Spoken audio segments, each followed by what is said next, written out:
Hi all, I'm Lily from Sharp Shots, and today's top tip is all about photographing food. So first things first, think about your light. We're using some really nice natural light behind the camera, so if you have a bright place in your home, you could set up there, or you could turn the flash on. Your choice, it'll depend on what time you're taking your photographs to. The next thing I want you to think about is the background and what's underneath your food to kind of draw attention. So get a piece of black card, white card, piece of paper to kind of block those distractions, and then get something interesting underneath your food to call attention to it. The last thing I want you to think about is your perspective. Do you take the picture of the fruit straight on with the camera, or do you take the picture of the fruit with the camera looking down on it? Both will drastically change the way that your food is portrayed. So have a go and tag us on Instagram so we can see how you get on.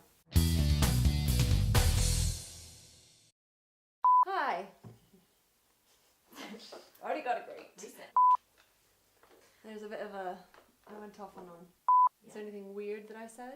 Next thing I want you to think about is where you hold your, no, wrong. This one. Okay. Yeah, that's right, left. Ready? Yep. Oh, sorry.